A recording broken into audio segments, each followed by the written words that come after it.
The impossible seem inevitable. I took up my oath long ago, when I swore bloody vengeance against any who defied Lolth. Now, I myself have sinned against the Spider Queen. Though my faith is shattered, my oath endures. I am sworn to destroy all those who serve the Absolute.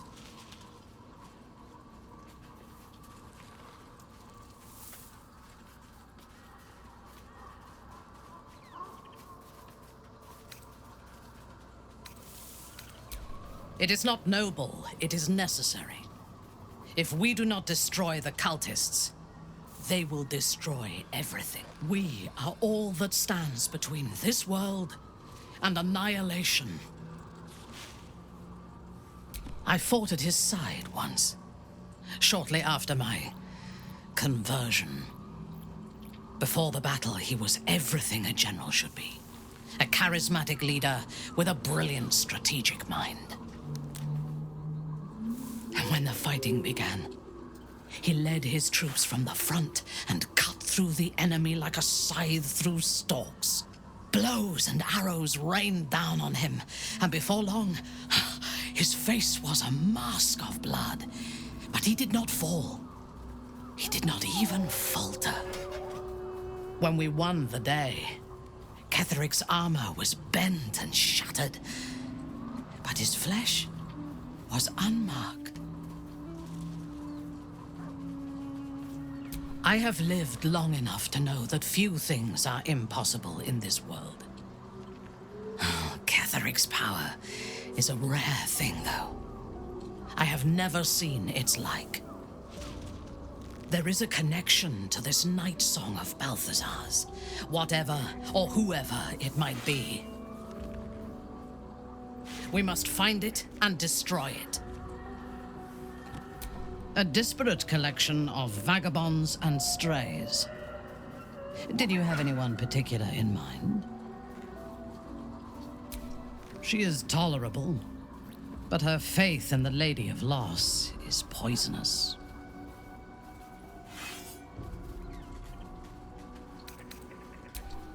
The very concept of Sharan worship is self-indulgent. They would have you think every whispered word and hidden thought is of value. But it is not. I have performed 1,000 interrogations. I can tell you this. When the trivial parts have been whittled away and I have sifted through what remains, in most cases, a person amounts to nothing at all. He's been deprived of freedom and strong blood for so long that he is addicted to both. While those addictions have their hold on him, he is still a slave.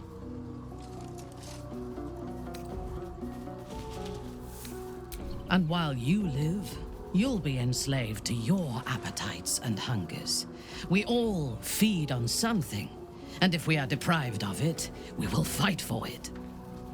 But Astarion is not only bound to his needs and desires, he is still bound to something more powerful.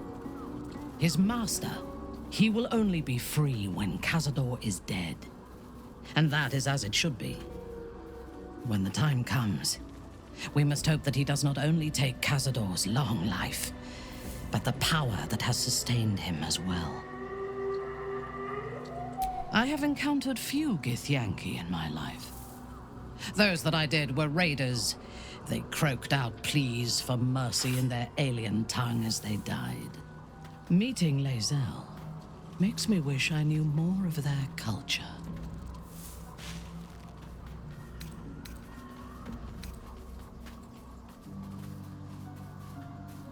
To one who only sees the surface of things, perhaps, you should look deeper.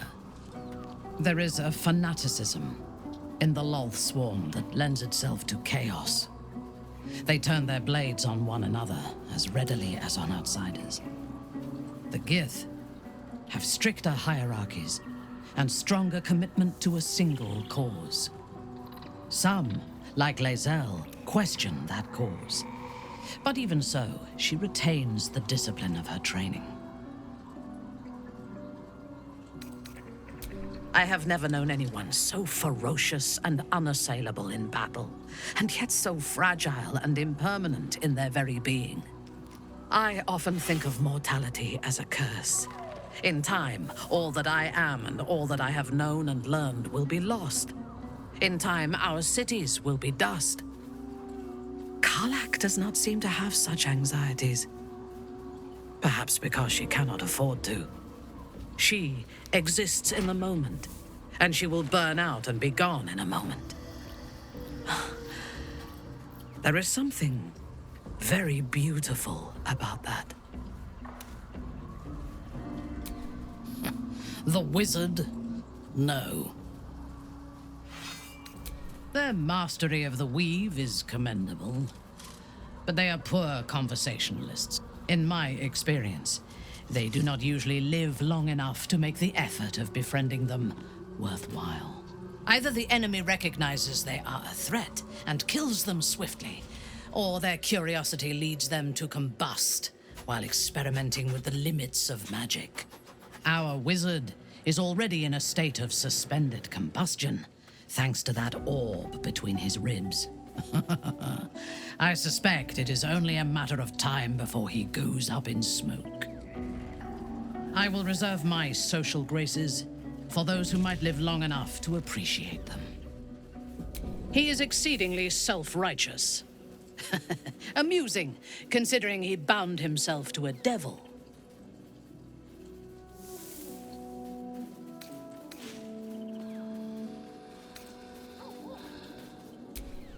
I will take your word for it. I only care that he is a good soldier, and he has not disappointed me on that front. If it is for the best.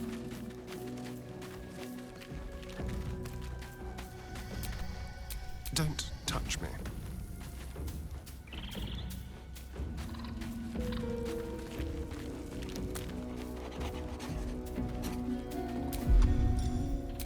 Tippy toes.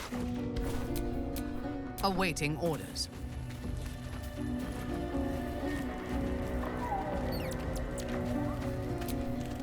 Still alive, so that's progress.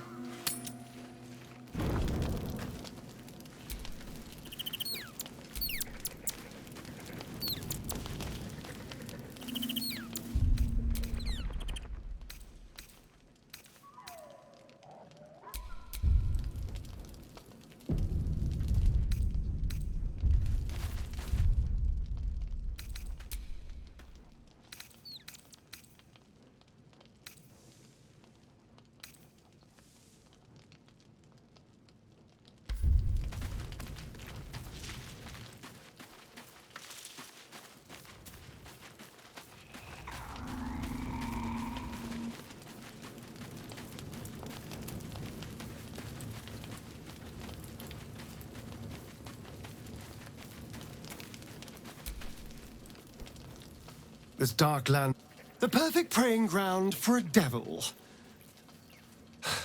I hope we end up seeing our friend Raphael down here somewhere.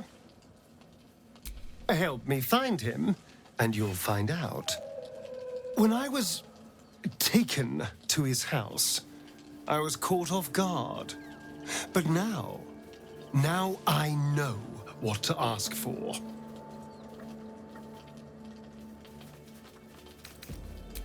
All in due time. I'm sure he'll turn up at one.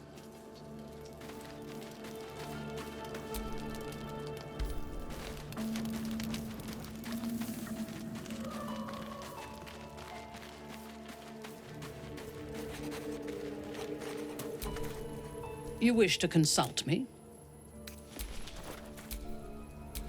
What now?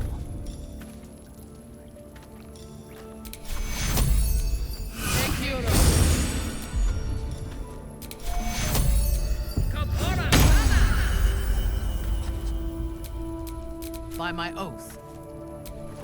Is that blood? No, never mind.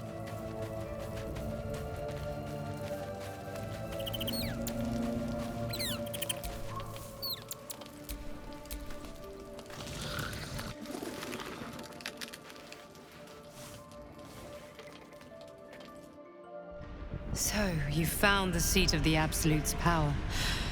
And what a power it is. I don't know how much longer I can resist it.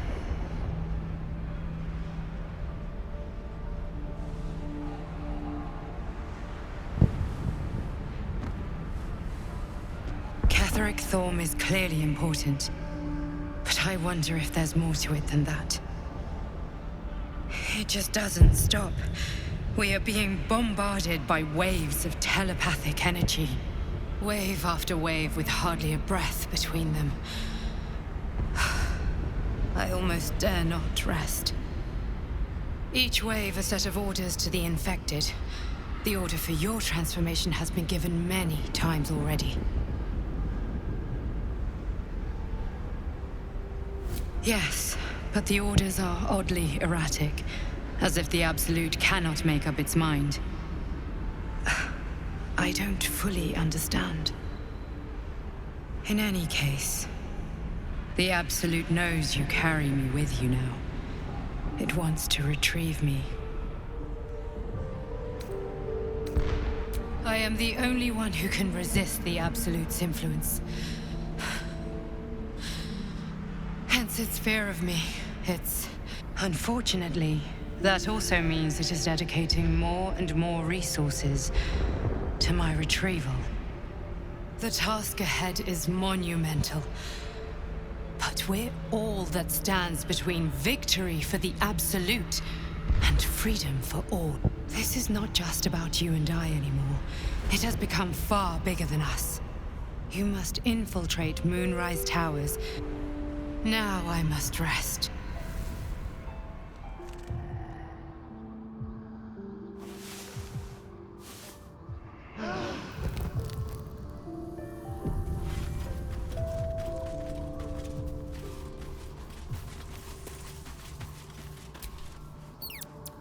Oh my god, soldier. That's Jaheira. The Jaheira.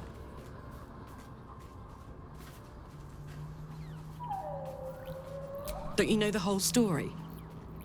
Years ago, over a century, Jaheira was part of a group that saved Baldur's Gate from Saravok, a Baalsport trying to plunge the city into war. My mum used to tell us stories about them. The legends who protected the city from evil. She said Jaheira was a powerful druid. Adamant. Tough. I've told myself those stories 1,000 times since. I never thought I'd meet Jaheira. She's a hero, and I was always some outer city kid. Can't believe she wants to talk to us about working together. What a day!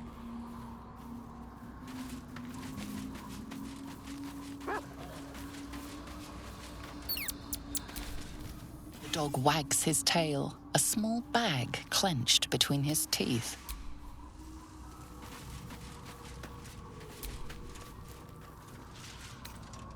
Camp life seems to suit the young owlbear. His coat of feathers seems fuller. His eyes look bright and... The dog wags his tail, a small bag clenched between his teeth. He gives in and surrenders his find to you. Scratch's tongue lolls out happily.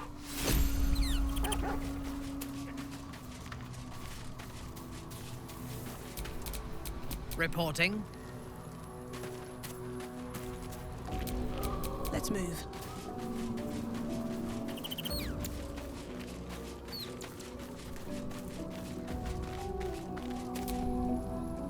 You wish to consult me?